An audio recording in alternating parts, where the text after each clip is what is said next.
All right, people, and welcome back. This is going to be our part 2 of fixing up this hood. As you can see, got this corner all fixed up and shaped to the correct size, just like the other side. Got a big gallon of body filler over there to fill in, obviously, all of the blemishes and low spots, high spots, everything we're going to do.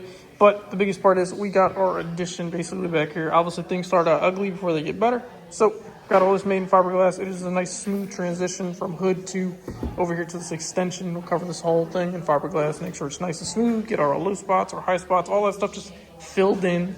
So we have a nice solid extension, but it is to the right length. Obviously I have to cut this edge off to match the other side. But that all being said, let's get right into it.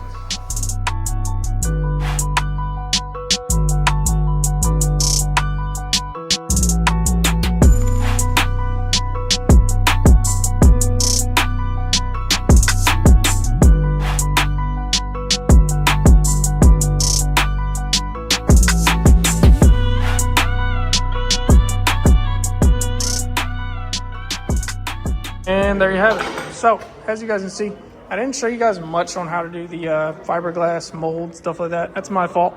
I use cardboard. You can go ahead and use a sheet of aluminum. You just want to contour it to the shape of the hood or whatever body part you're working on. And then after that, flip it over, lay down your fiberglass, lay down your resin. It'll harden up in a couple hours, and then you will have a nice attached template of fiberglass. Take off the hard template or the top layer or whatever you use to lay the fiberglass on top of, and then you will get to this stage where you're at your ugly stage with your body filler, where you're going to sand it 1,000,000 times, fill it over 1,000,000 times until you get to the desired concept or design that you're looking for. As you can see, this corner has a little more of a shape down than this corner. I will be able to body filler that in, shape it so however I want. Up here in the corner, remember that side was damaged, it was broken. There are a couple small spots where I had some spider web cracking here. There were a couple spots that I cut through with the whiz wheel when I was cutting out the back side to make it lighter. But overall, hood's starting to turn out how I'm expecting, and pretty happy with how it turned out. This is my first time working with the fiberglass extension or just repairing fiberglass in general. There will be guys in the comments probably that say I should have done it this way, that way. Use this tool, took it to this place. Doesn't matter to me. It's my hood. Let's keep it that way. But let's get this thing all sanded down and see how it turns out. All right, so this is where we're at so far.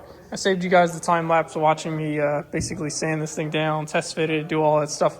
A total of like 4 or 5 times. Now there are some small little things I have to go back and use some putty and fill in a little dot here, a little dot there. That didn't get covered with body filler, but that's okay. Works out. As you can see, all of my hood pins are on. They are done. They're set the way they're supposed to be.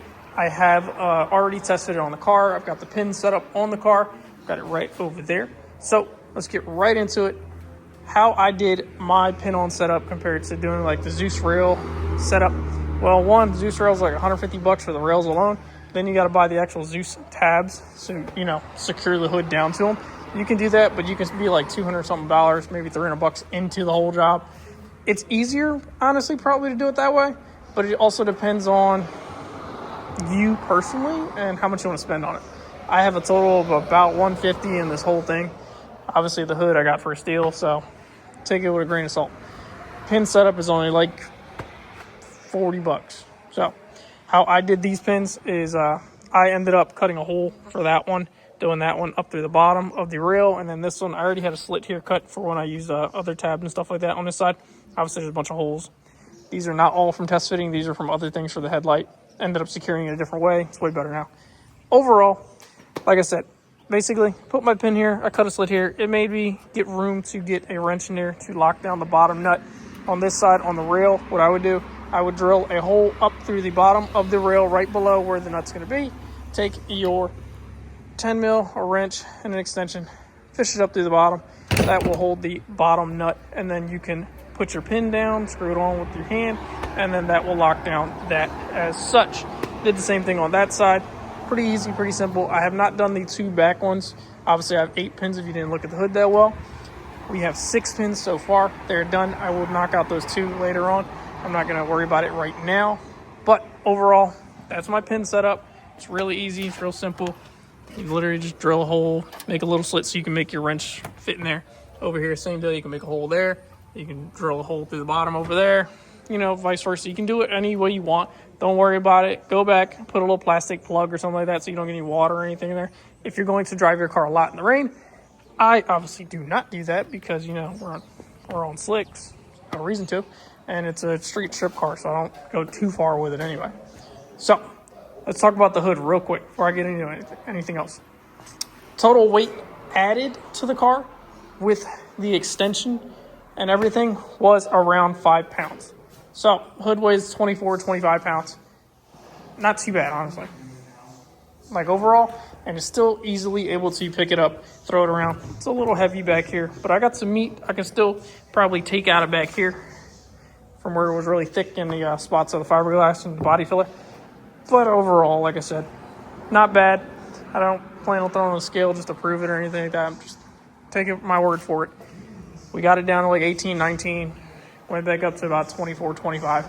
No big deal. Still a lot less than what we had originally started with, which was 35, 36 pounds. So, let's throw this thing back on the car. So there you have it. So, of course, this is going to be easier if you got two people. One person on one side lines up their pins. The other person on the other side lines up their pins. You both snap it down. It's nice and easy. It's simple. It turns out the way you expect it to. Now, the back two pins, like I said, this one and the back right one, are not in place yet. I didn't do the pins on the car itself yet, but the front 6 are done and locked in, and I don't have to worry about those anymore.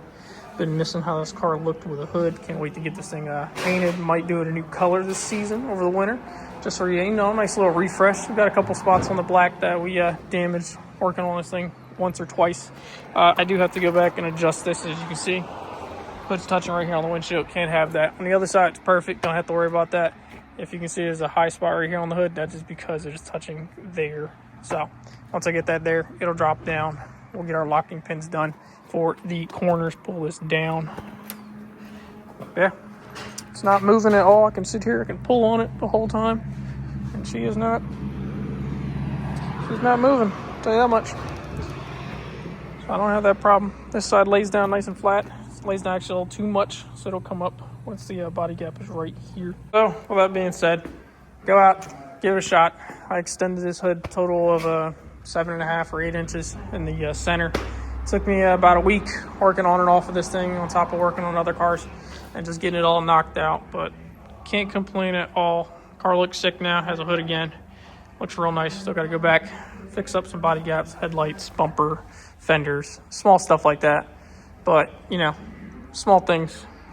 We'll make the change. Might change the color of the car over the winter time. Don't know what I want to do. Everybody liked the burnt copper the most on this car. I did too, but I might do something different this time. Kind of been playing around with some blues, kind of been playing around with some reds. Candy apple would be kind of cool to do on this car. I don't know. We'll see. Drop a comment down below. What do you think color would look good on this car? Yeah. Hope you guys enjoyed today's video. Go down, like, comment, subscribe, and I will catch you guys in the next one.